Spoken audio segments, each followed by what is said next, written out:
Hi, it's Stu from Abacus Motorhomes. Thank you for choosing us for your motorhome hire. Before you set off, there's a couple of operating instructions we want to run through with you, so let's get started.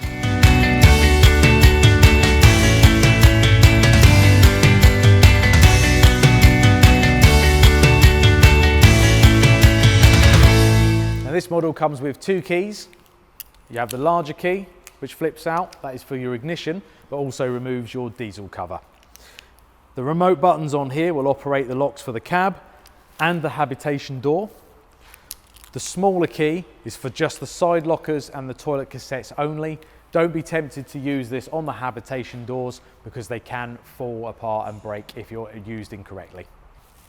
All Abacus motorhomes are diesel, so you will need to refill the tanks upon your return. Some models do have the additional AdBlue tank. Just be aware they generally have a range of about 1,200 miles. So if you are doing more than that for your trip, you may need to refill it while you're on your journey. In the cab, you will find your handbrake is on the right-hand side of the driver's seat. Your seat is also adjustable. You have the side flaps where you can adjust the height of the seats, but also the bar at the front where you can adjust the distance to the steering wheel. On the right-hand side, you have your wipers, and on the left-hand side, you have your lights and indicators. In the center console, you will find your sat nav and radio. You've also got your hazard lights in the middle, and this model is a manual transmission. The control panel in this model is up here. Simply switch it on to activate it, and then you've got this button here, which is your water pump activation, so you'll need to switch that on if you want to use taps, shower or flush the toilet. Internal lights is activated from here. Once this is on, then you can use the switches. This one here is your outside awning light, which is up on the side there. The navigation buttons here, if we scroll through the icons, we'll see the water levels, so we can check our wastewater level, we can check our freshwater level, and if we continue to scroll, we can then also check the vehicle voltage and the leisure voltage as well. Now the heating control panel in this model is the outer system. So simply switch it on and then press menu. Here you have a setting for your ambient temperature. By simply pressing the minus or the plus, you can select the heating level that you want. Below that is your hot water level. You have the choice of off, on at around 40 degrees, or you can boost up to around 55. We generally recommend about 40 degrees is more than sufficient. Here you can choose the power source that you want to select. So if you are on an electrical hookup, switch that to blue, that will run off the 230 volt. If you're not on a hookup, switch it to green and that will run off of your LPG. If you are on an electrical hookup, you then have a choice of 1, 2 or 3 kilowatt mains power at your choice, but we generally recommend 1 to 2. Using the cooker, it's a very basic function, but there's a couple of safety points to be aware of. If you have a glass top, be sure to lift it before you use the hobs.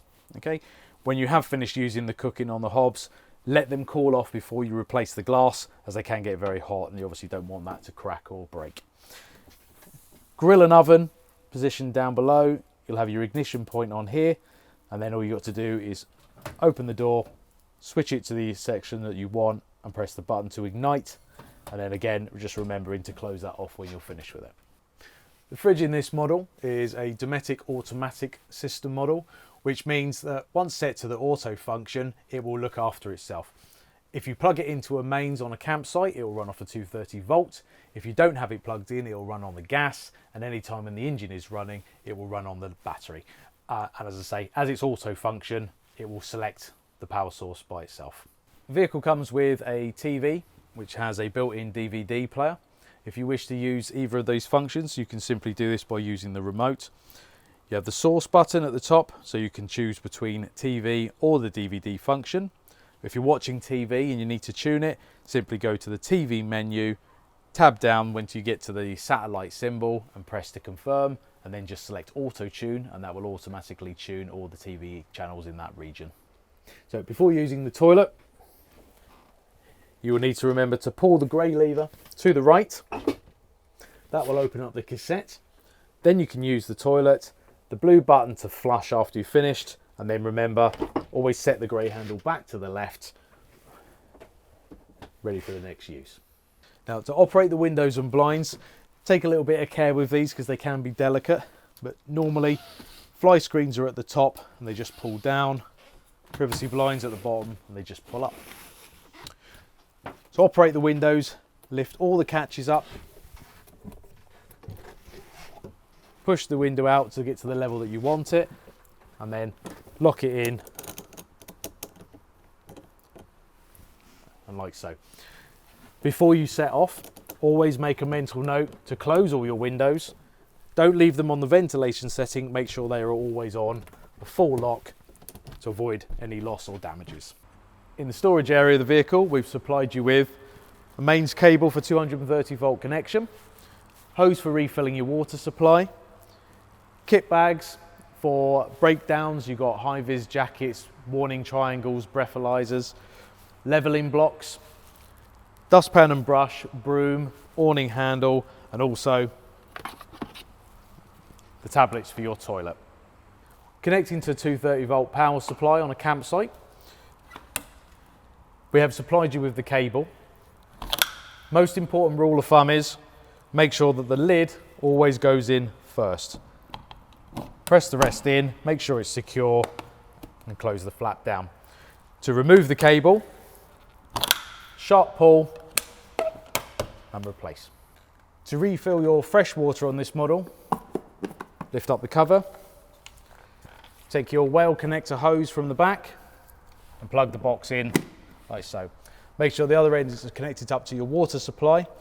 Once that tank is full, it will overflow from the back of the vehicle. Once that happens, just squeeze the triggers, remove it, close the cover and return the hose back to the back of the van.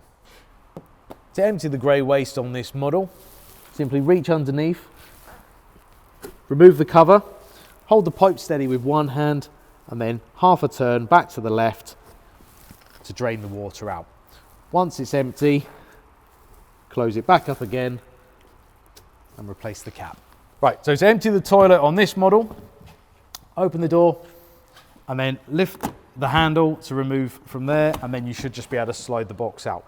If you've left it open on the inside, you will not get the box out. Once you've done that, press the orange button down to release any trapped air, any gas or pressure that might have built up inside the box. At that point, then you can take the spout around, take the cover off and tip out the contents. Once you've done that, place a blue tablet back down the neck, add a couple of jugs of water, replace the cap, close it and return the box inside. So to refill the gas on this model, open the door.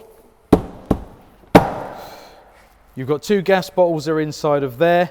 They're fully regulated. So to refill them, all you'll need to do is remove the cover, take the gun from the LPG pump and place it over the top of the bayonet fixing. It then has a locking mechanism which will hold the gun into place. Once it's connected safely, all you do is hold the button down on the pump. That will refill both cylinders at the same time. Once it stops, it's finished. Release the gun and replace the cap like so. To use your awning on this model, first you'll need to take your extender pole, extend it out for the full range. The T-piece will then lock into there. You can then start to unwind.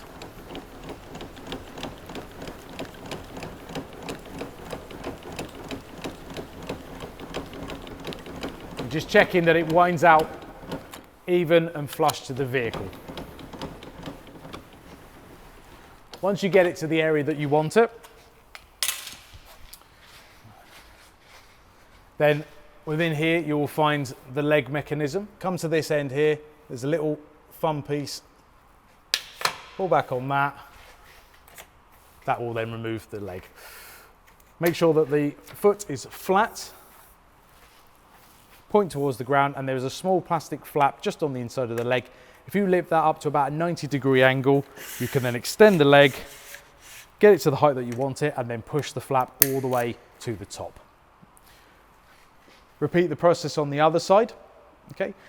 At that point, you can then take the pegs and the mallet from the bag, peg the feet down to secure it. There is also an additional storm strap if you should need to use it.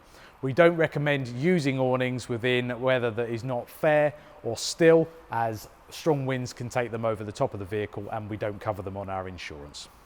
I hope you've enjoyed the videos and the tutorials and found them useful in preparation for your hire.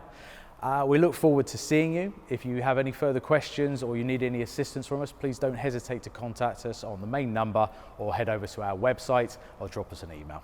Feel free to share with us all your experience with Abacus Motorhomes through our social media pages on Facebook or Instagram, or head over to our website to leave any further feedback, and we look forward to hearing from you.